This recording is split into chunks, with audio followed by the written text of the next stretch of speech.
Welcome to the Diane McClay Show, empowering life through choice.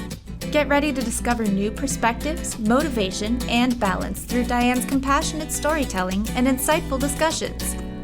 Whether you're feeling stuck and discouraged or curious and looking for more possibilities, Diane has your back and she's ready to take you on a journey of self-discovery and expansion. Choice is powerful, and so are you. The Diane McClay Show starts now. Welcome in, everybody, and happy Friday. Thanks for joining us on the Transformation Talk Radio Network and finding the Diane McClay Show on the Cornelia Stephanie Media Group.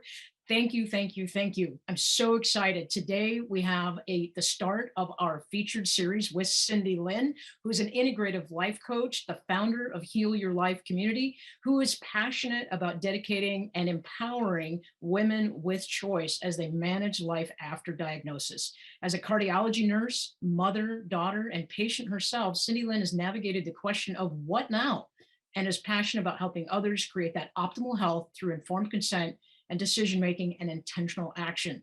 I am so excited to have you here today. This is a powerful conversation. Too many people kind of get pushed through the system without really knowing what their options are, right? Welcome in, Cindy.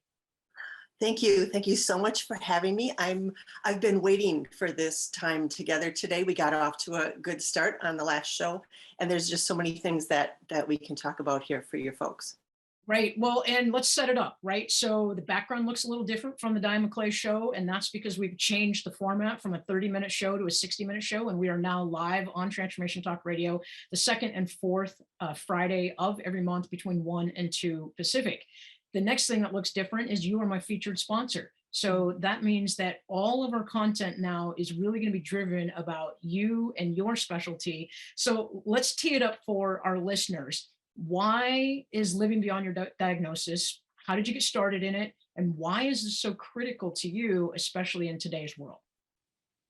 Well, I think especially in today's world, this is something I've been passionate about for a while, passionate about being an advocate for myself, my family, my friends have kind of stepped into this role. And I see more and more people saying, wait a minute, I don't want to just get kind of pulled along with this diagnosis to treatment to all of these things without having something to say about it, or at least being able to ask questions. And then I find the people who get up that courage to ask questions don't really know where to start. Right. My mom is one of those examples. I remember that she had to go in for a knee surgery, and after her knee surgery, she had a PT, and there was somebody she just didn't really feel comfortable with. But she is raised in the era where you don't question your elders, you don't question the authority, and she didn't really know that she had the right to ask for somebody different. Do you find that that's common with a lot of women that you work with and in our society? It's real common, and it's common because of the very efficiencies of our healthcare system. So I think in the past, you and I have talked about probably one of my most remarkable clients who came to me after really being miserable going through treatment and everything. And we went through, and her situation was resolved by all accounts. But she still had this lingering sense of trauma, even though she was cured from breast cancer. And when we went back and looked at the whole process, and I don't know, do we have time for a little story here? Yeah, of course. This wonderful woman went in for a routine mammogram and just kind of, scheduled it, kind of sort of the last thing, left work a little bit early, go in, the routine, get undressed, go in the cubicle, come back out, and have a seat and wait and see it, make sure the pictures turned out all right. It's what they always tell you. So instead of the tech coming out and saying, yep, you're fine, get dressed, go home, the tech came out and said, oh, we saw something that was suspicious. We have a radiologist here today. He looked at I got him to look at the pictures, if you will, and there's something suspicious and we'd like to check it out further. So we're going to go down the hall and we're going to do a needle biopsy. And so she picked That was up, immediate. That was, she didn't even have there was no time to process. No. So, and here she is sitting in a gown, and you know how confident we all feel sitting in that that gown, Right. right? And she's got her purse and she's gathering up her pants and her, work clothes underneath her arm and taken off to the next room. And in some, for some, this is perceived as being very, very efficient. We see something, we're going to follow up on it. But in fact, we went from a diagnostic tool to an invasive procedure. So in her mind, she's thinking, oh my gosh, something's wrong. We all know where that goes in our headspace. She's also thinking she's going to be late picking up her kids from school. She's also thinking she should probably call her husband, but there's no time because all of a sudden she's already in this next room and her purse and her clothes and everything are in a pile over there. And it just all moved so fast that by the time she got out, she got dressed, she went out, we'll call you with the results, sat in her car and cried because it had just been this traumatic event. Sounds And very prescriptive. First very, do very this, then do this, protocol then do based. this, boom, boom, boom, get you through the system. And I understand, like, there's sort of this paradigm that I think you're describing is there's on one side, which is the medical world, we want to be efficient and we want to be effective because we have the right specialists in the right place at the right time. But I can only imagine how disempowering that actually feels when it's all said and done.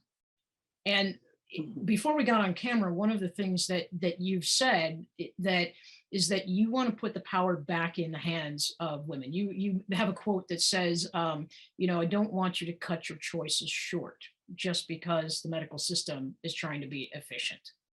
Right. And Yeah.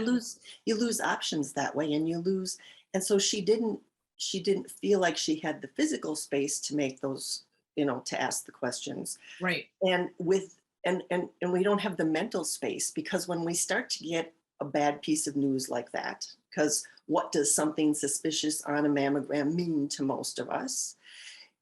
All of the blood in your body goes to your periphery. It's fight or flight. You can freeze up, but it's not in your brain. Right. You aren't thinking and calculating and formulating. And this was especially disempowering from her because she was an executive professional woman who had many employees and much responsibility and managed it all beautifully. And all of a sudden, here she was sitting in her car crying because she couldn't believe what just happened to her. There's a loss of control there. Absolutely. Right. So, and this is when I talk about, we have the trauma that comes with the diagnosis, but we also have the trauma from the process, even from the treatment, from how we go through the system. Right. And so let's step back a little bit. Why are you the person that people should be calling first? What makes you different than other healthcare providers?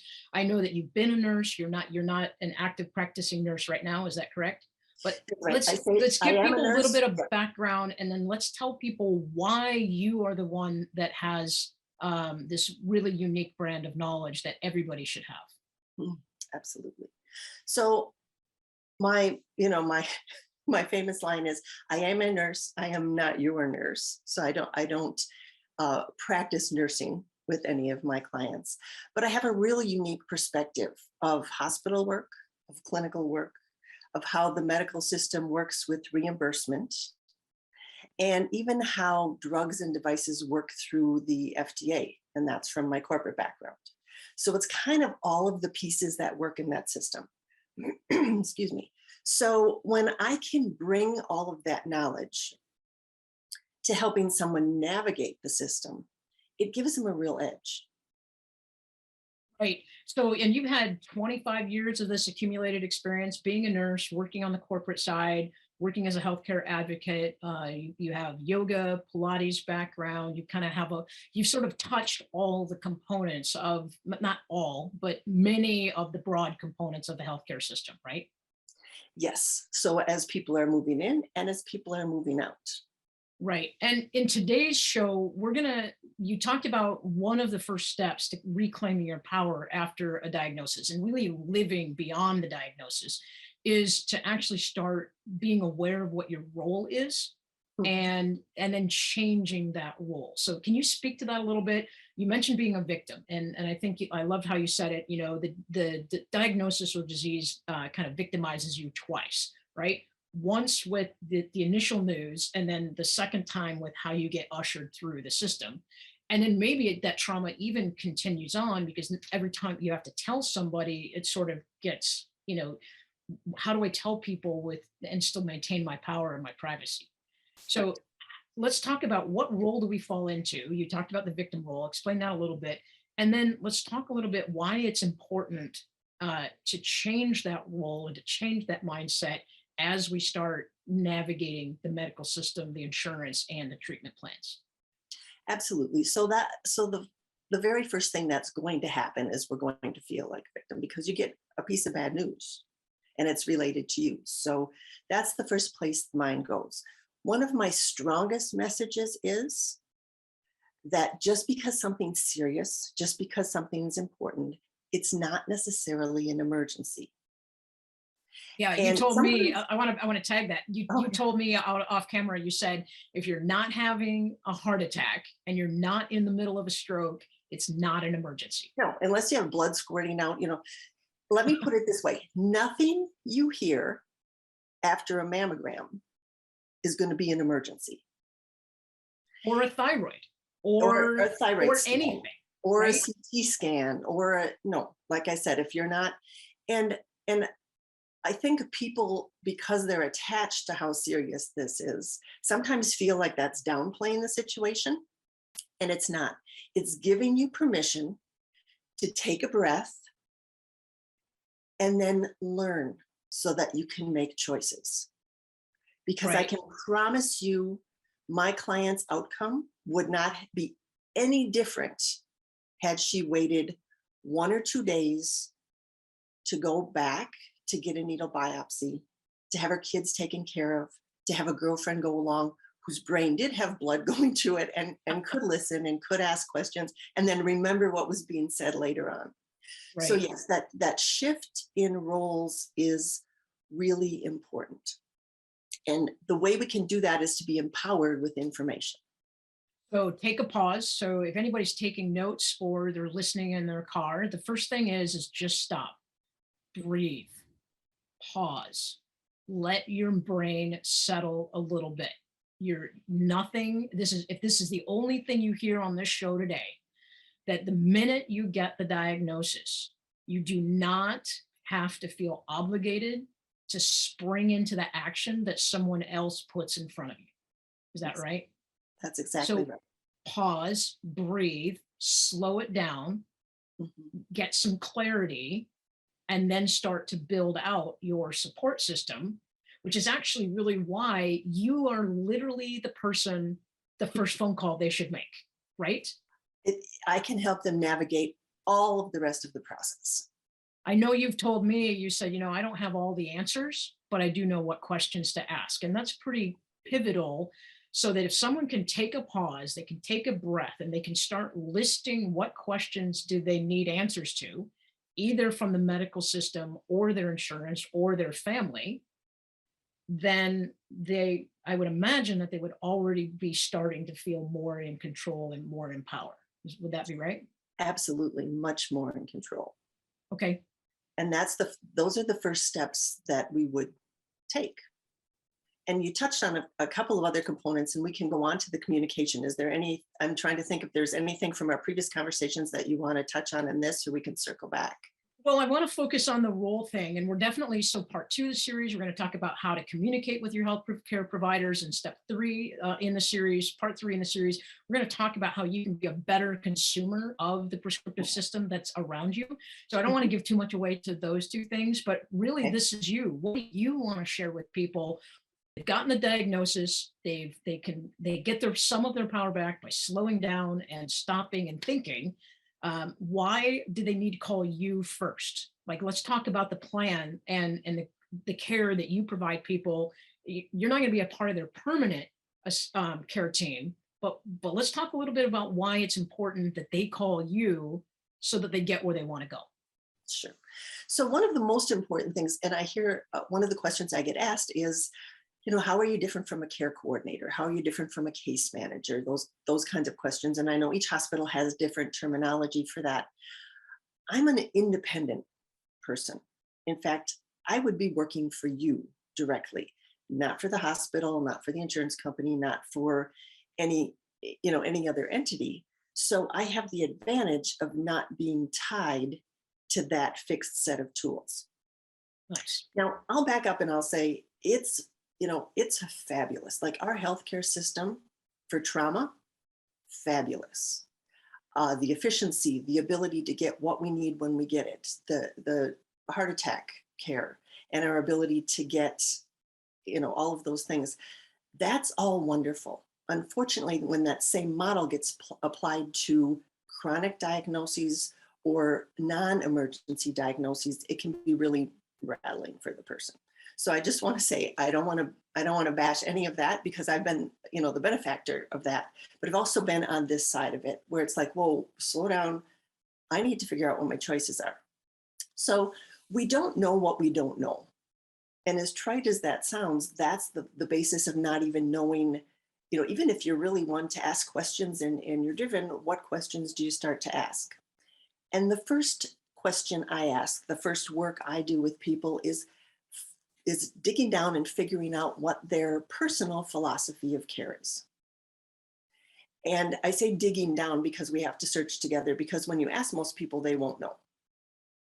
Explain that a little bit. Like define philosophy of care. That's kind of a new term to me.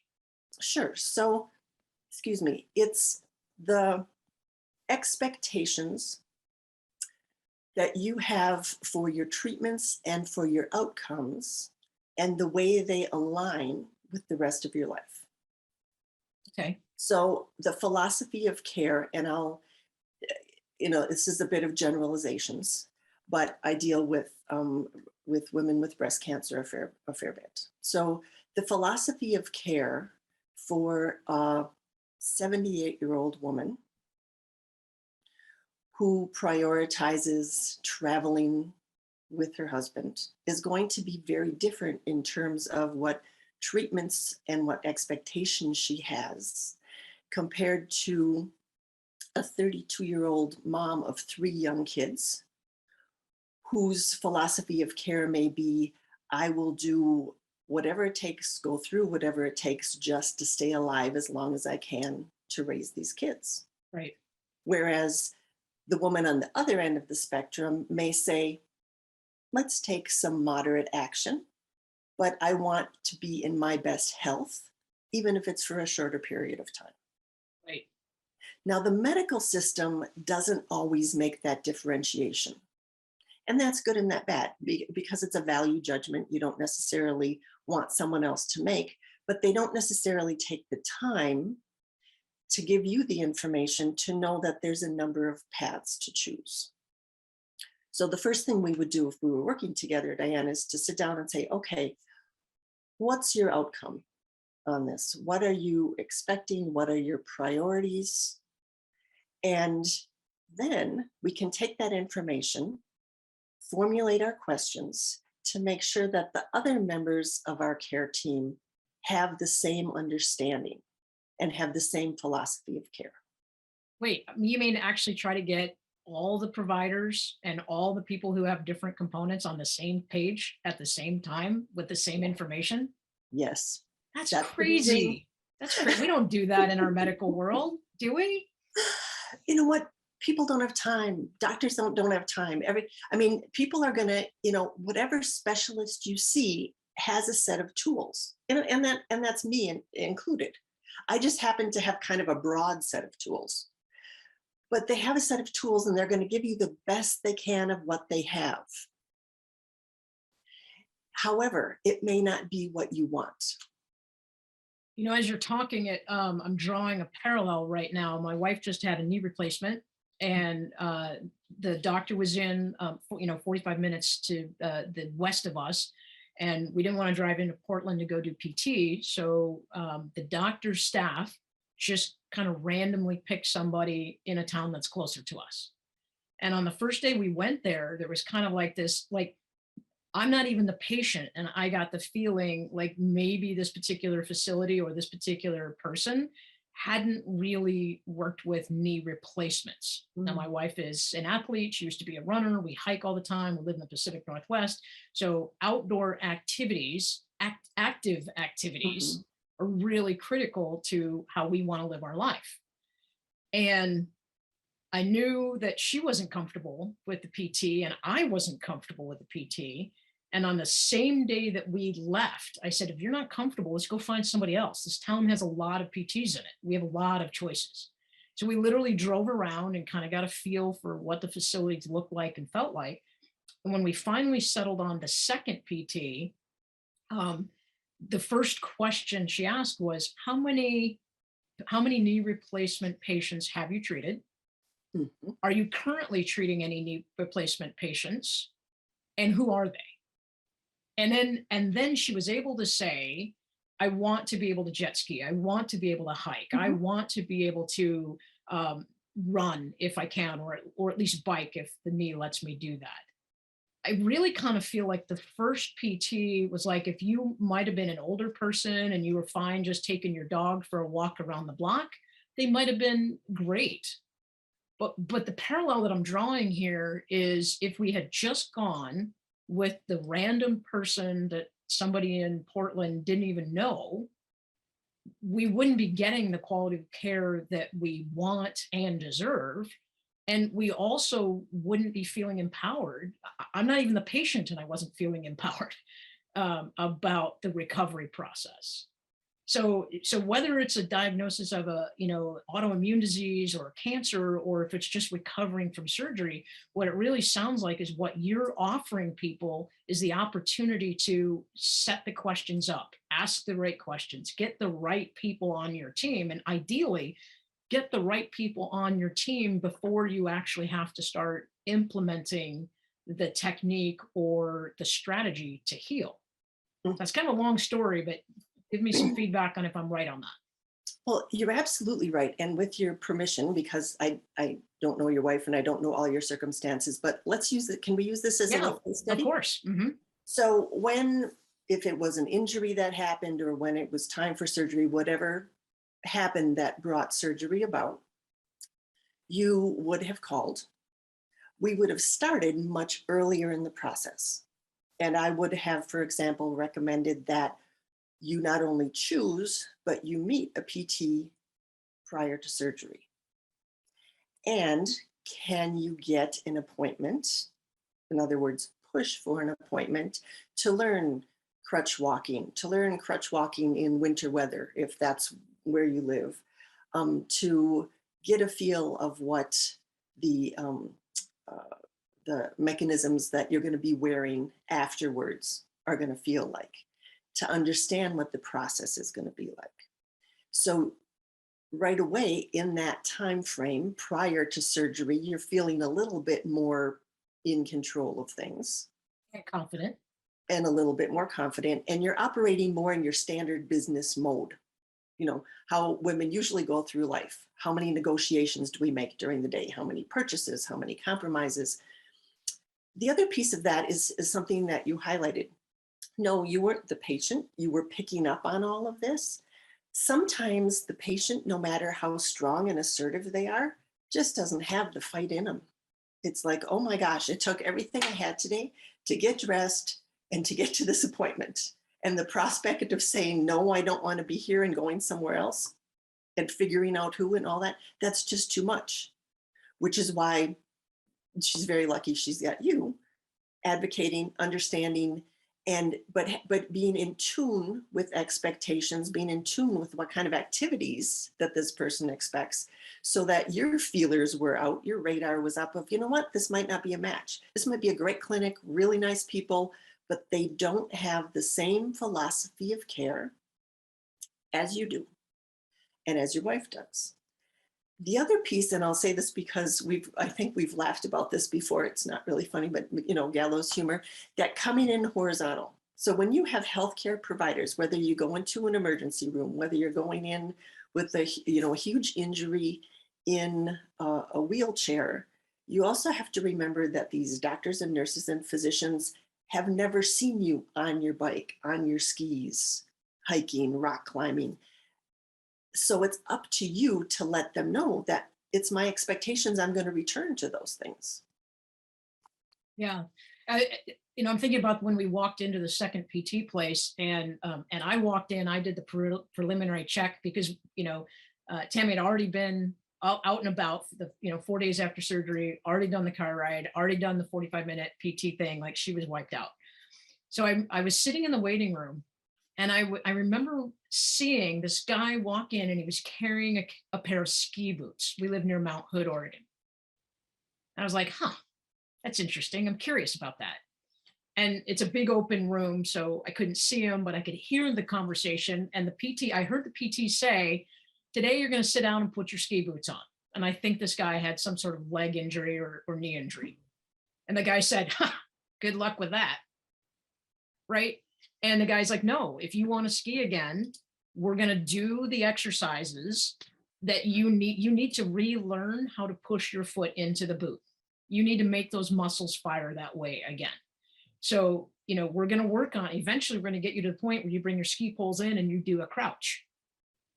And I was like, this is the place for us. Based on watching a guy bring in a pair of ski boots, and that single conversation where that PT was attentive to the philosophy of living and the philosophy of activity, he was able to apply the right philosophy of care. Mm-hmm. Right. Which I want to bring it back to you. This is, again, this sounds like this is brand new information. I mean, I'm blown away. And I want to remind our listeners that Cindy Lynn can be found at cindylynn.com. In the second half of the show, we're going to show you how you can connect with her for a free consult if you've just been diagnosed and you have the question, what now? But it's Cindy Lynn is bringing her knowledge, 25 years of mixed parts of the medical world, having to care for somebody, having to care for herself, having to navigate herself through her own diagnoses of different levels, and saying, you know what, we can do better. We can do different. And I just want to put this out there that I personally believe I'm endorsing Cindy Lynn as the bridge between the old way, where you get shoved through the system on a prescriptive plan without time to think, and the new way, or better yet, she's the bridge between them and you, right? I'm just going to plug it. That's what I personally believe. So we got a couple minutes before we have to take a break. What do you kind of want to throw in there based on kind of what I shared with you, prescriptive care, philosophy, getting people on your team? Mm-hmm. We'll recap that when we come back, but last minute. I'd like to slide one more piece of information in our little case study here, because I think it really hits home. I know that you talked about Tammy, her surgeon recommending a particular PT who just wasn't practical in terms of transporting someone with pain. The other thing that I would recommend is that whoever you choose contacts that PT, because maybe that surgeon has specific protocols. Maybe he's really big on TENS units, really big on infrared therapy, really big on any of these kinds of things. And making that bridge outside of the doctor patient, making that connection can give you some insights into his philosophy of rehab as well. So it's really a two-way street. It's a pairing. It's a pairing, yes, and a matching. And then what happens is, what I think I'm getting is, now you have a collaborative medical effort at your healing and your journey, whatever it is, whether it's a knee replacement or managing cancer or thyroid disease or whatever. But really, it's a pairing. It's like putting a nice wine with a good steak, that it works. And when both sides have the same information, you're much more likely to get the outcome that you want. Absolutely. Awesome. Well, it makes all the difference. Stay tuned. These are great points. We talked about philosophy of care. We talked about bridging the gap from the old and the new. And we talked about empowering your life through choice and empowering your diagnosis by you taking control. I'm Diane McClay with the Diane McClay Show with our featured sponsor, Cindy Lynn. We're going to take a break and we'll be right back. Thanks.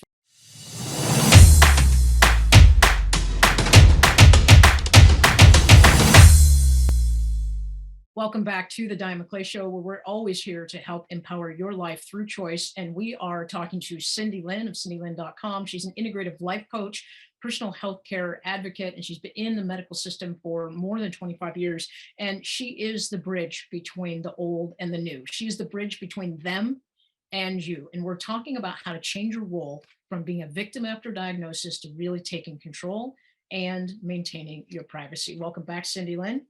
Thank you. We were talking before the break about, we started talking about philosophy of care, making sure that we share that philosophy of care with other care team members, so that we can get where we want to go after an injury, after a diagnosis, and so that our journey it takes us where we want it to go. During our commercial break, we were talking a little bit about the people we call.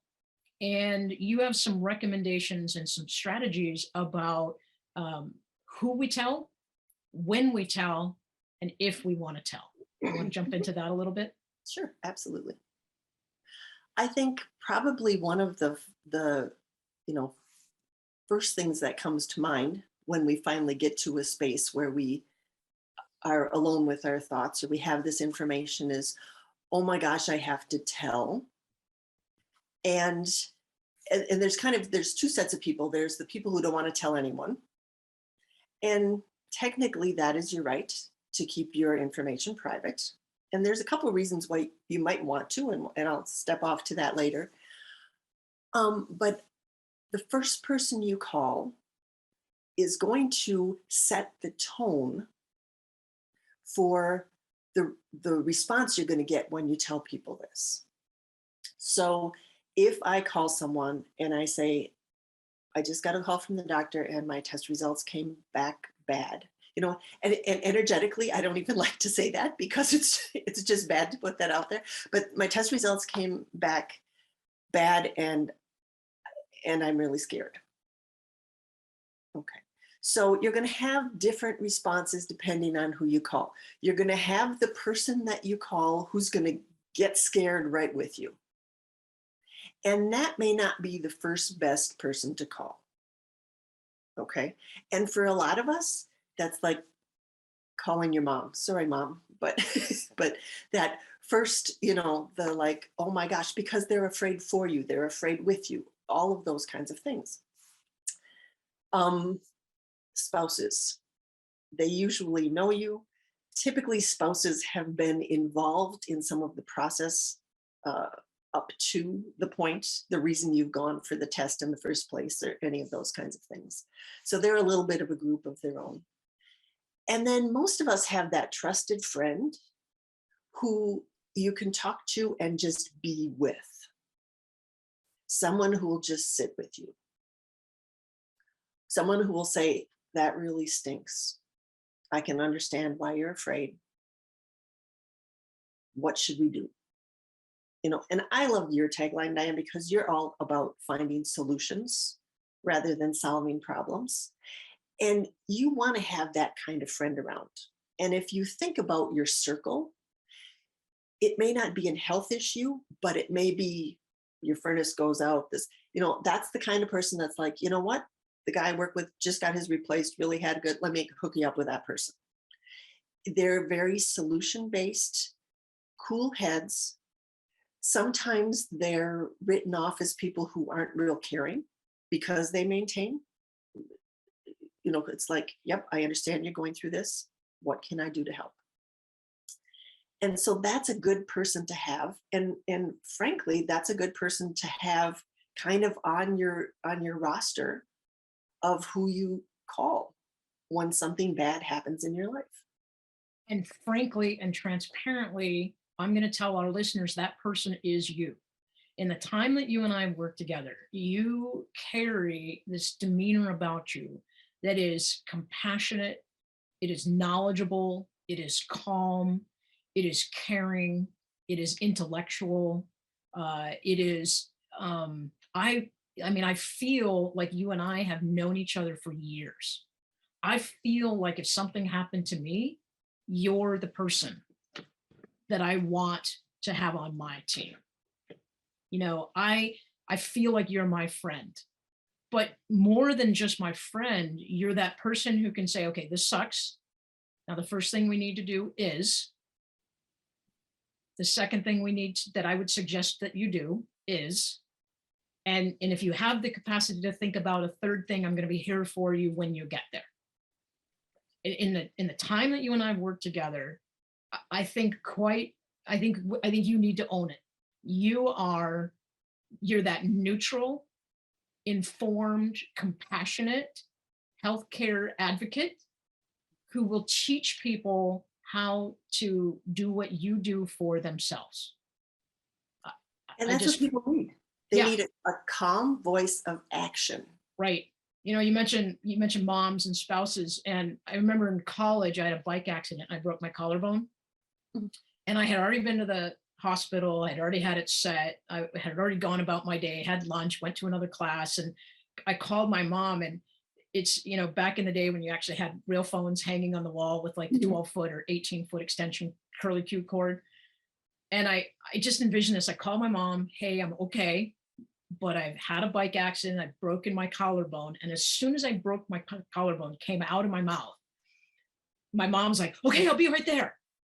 And I could literally almost see like the phone hanging off of the wall, spinning as she was gathering up her car keys. And I'm like, Mom, I don't need you, which must have been like a huge cut on the mother's apron strings. There might have been some Right? different words, but yeah. Right. Yeah. Well, I was probably 19 and, invincible at that point.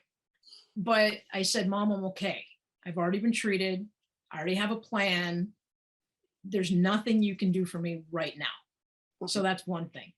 And then most spouses are very supportive.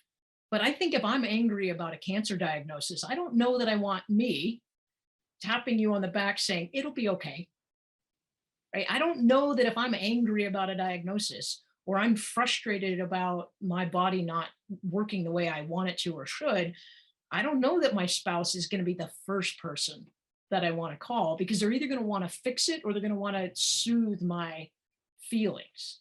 Mhm. So again, having that neutral, compassionate, informed healthcare advocate who can help you set the next step, that would be you, by the way, I think that's critical. So It has made a difference for the people I've worked with. I can promise you that. I can absolutely see that. We need, 1,000 more of you. So let's talk a little bit about, and I want to replay this. The first person you call will set the tone for your journey. So if you call the drama queen, you're probably going to have a lot of drama in the first couple of weeks of you living beyond your diagnosis. Right. Or even if it's not a drama queen, if you call someone who's just lost their best friend or mother to that diagnosis, within the span of that sentence, they're going to have you dying as well, just quickly in their mind. Right. And not intentionally, but just reflexively. And that kind of leads to the group of people that you may choose not to tell. Or you may choose to wait to tell people until you've settled what you want in your mind. That's a good point. Yeah, there's people you tell about your diagnosis. And because people are helpful, and you're probably looking at the worst one in the world to be helpful, because I want to be helpful and this is what I do. But if I come to you, Diane, and I say, I was just diagnosed with this, or I come to you and say, oh my gosh, I had an accident and I need knee surgery. What's your inclination going to be? If I lived there close to you, you're going to tell me where you went, how it went, if you'd use the surgeon again, all of those things, because you want to help, right? Now, having known you'd been through that, I probably would share with that intention, but we don't always. If we share our diagnosis with a stranger, we may get a lot of unsolicited advice. And that's kind of hard to take in. If, on the other hand, we get our diagnosis, we build our team, we learn our options, and make our decisions, then I can come to you, and we'll talk about this in our how to share later on, but I can come and say, you know, Diane, I've had some health challenges. I don't know if I'll be able to make the next call. And I've decided on my treatments. I should be fine in 3 weeks. Can we reschedule? Right. And that's how, that's that, then I'm not asking for information. You don't feel obligated to give any information, but I've given you what I need to share in order to fill our contract together. So you don't just disappear and leave people high and dry. You share what you need to share. Yeah, I can't wait for our conversation about the communication piece, because there's a lot of good nuggets that are coming up here that we can revisit. But even something as simple as, hey, I have something personal going on. I don't feel comfortable, or I don't want, or I can't share with you right now. I will, when I know that I can share it with you, I will let you. So don't feel shut out. Don't get mad that you're not on my team. I'm still sorting through things. Like, that's taking our power back. That's using our choice, and that's using our words to say, I've got something going on that's pretty heavy. At this point in time, I just don't want to share. Because that's the other thing, is people kind of expect that you tell them, well, I've been your friend for 12 years. Why wouldn't you tell me? Right. And that's a hard thing to do. So that I'm going through something, I'm sorting it all out, and I'll let you know just as soon as I have it sorted out. I think that's a really, really powerful option that we create for people, is just being able to have interim language. Okay, I've got this thing. Yes. I'm not ready to share it, but when I have the information, or when I'm ready, then I will. Be patient with me and just support me quietly with energy, prayer, thought, whatever. And we call, in an industry, we call that a middle drawer statement. Say that again. A middle drawer statement. If you work in the corporate world, it's if you get press questions, if you get questions from anyone, and there's something going on, you have a statement right there in your middle drawer that you pick up, and it's your standard answer. Yep, I've been having some health problems. I'm getting things under control, and if there's anything I need, I'll let you know. My challenge to our listeners right now is a great analogy, a middle drawer statement. So if you're going through a diagnosis right now, if you just got some news and you've got people who are calling and asking and wanting to know more, and this could even be with the passing of a loved one too, because grief is kind of weird like that. We have all these things we have to attend to immediately, but we don't really get a chance to process the passing of the person that we love. So the challenge to the audience is, create your list of your middle drawer statements, things that will pacify people for the moment and buy you the space and time that we're talking about, so that you can navigate the way you want and get where you want. I think having those up front and having them in your back pocket for any situation, whether it's a children's illness, where you're at with your job hunt, having some language that we can fall back on and empower ourselves without feeling like we're giving away our life and our control and our power, I think is pretty critical. I want to call back, if you're taking notes, remember that there are people that you're going to tell immediately, and there are going to be people that you tell later on, and there may be people that you can give yourself permission to not to tell at all. All right.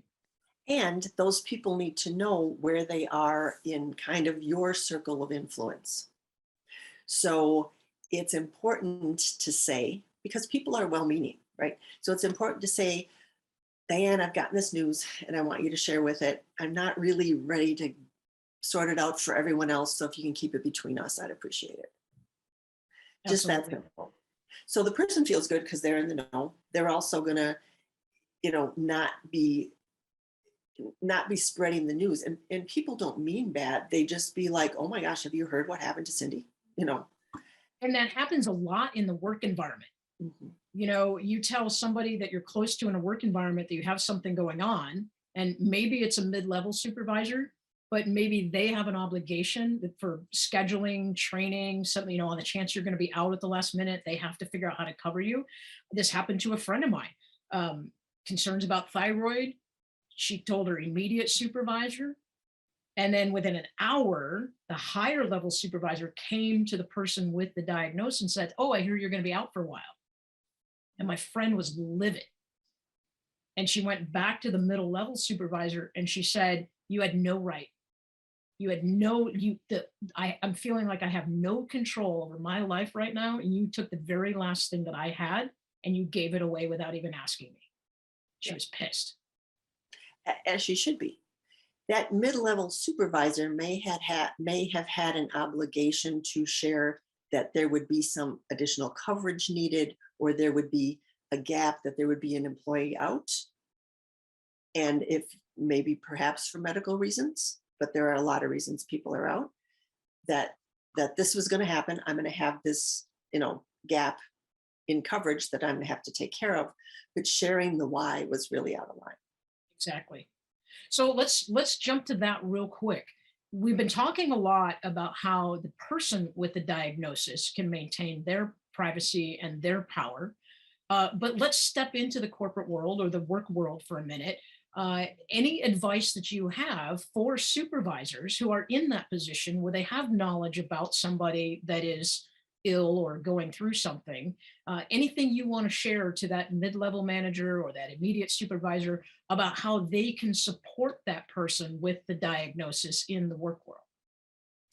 Absolutely. First and foremost, be the type of person in the inner circle. Be the type of person who's developed the relationship and the trust that I could come to you and say, this is what's going on. I'm not ready to share it with everyone. I expect I'm going to be out this long, or for the next week, there's going to be a lot of tests. I'll be in and out. And my trusted person that I work with, Bob is willing to cover for me during those times. And Bob has the whole scoop, and Bob knows enough to keep his mouth shut.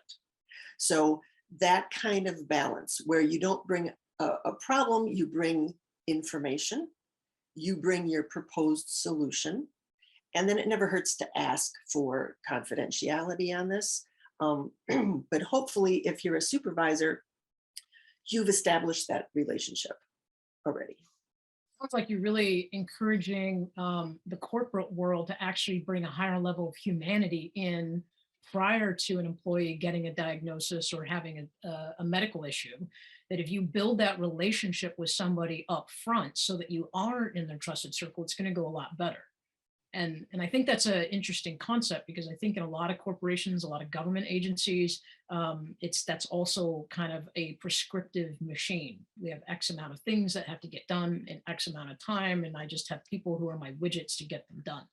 So I think that's really powerful, that if you're a supervisor, or even if you're somebody with a leadership position, that you need to get to know your employees in a personal kind of way, that when something happens, you can actually support them with their philosophy of care and with the way they want to be represented.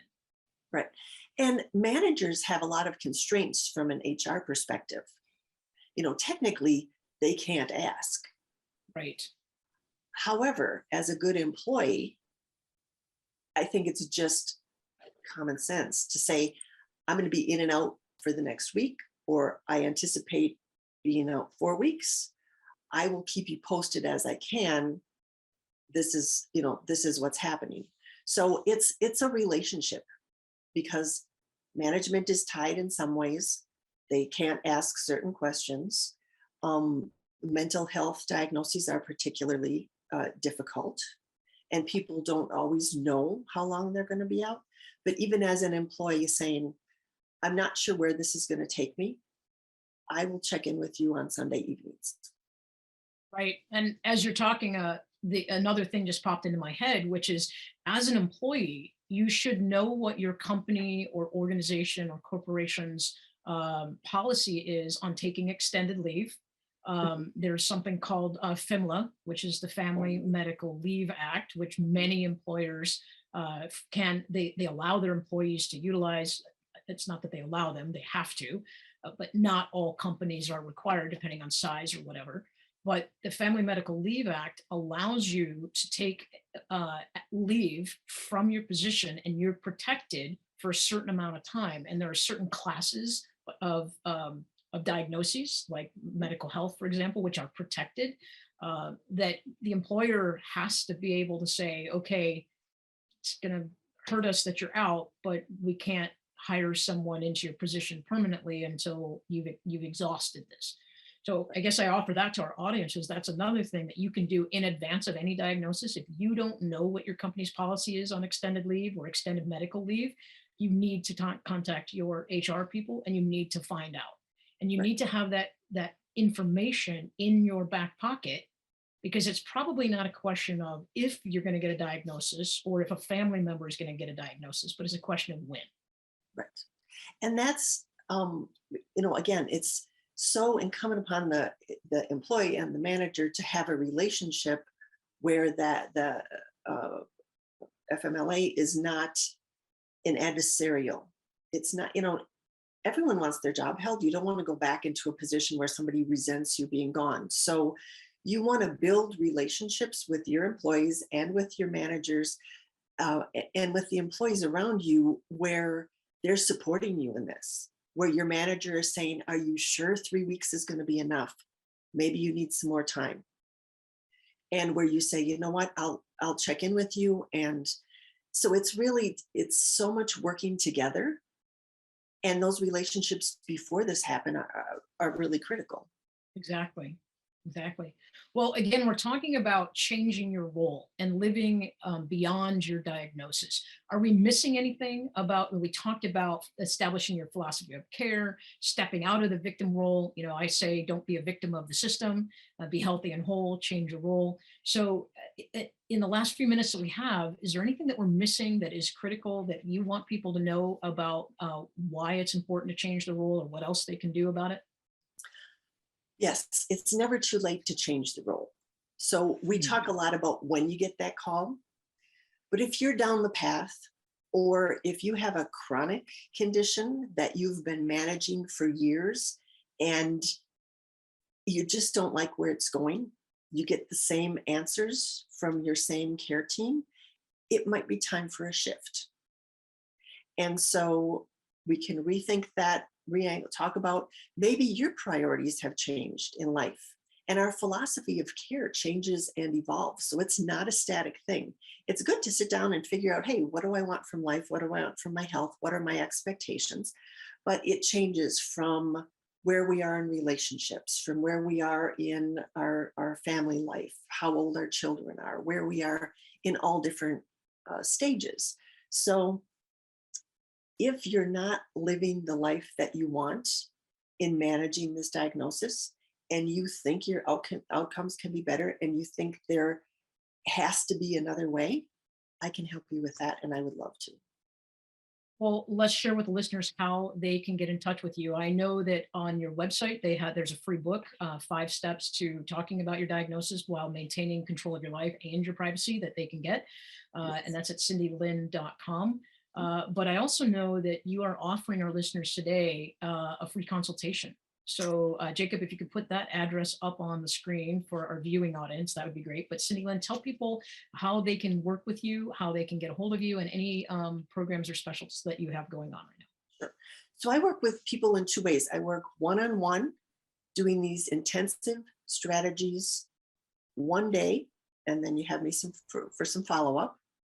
And then I also work with women who've gotten roped into this process, kind of feel like it's a monkey on their back, and are looking for a way out of the diagnosis mindset. And for that, I have a community, a very accessible monthly program that really helps you build back all aspects of your life after a diagnosis. Excellent.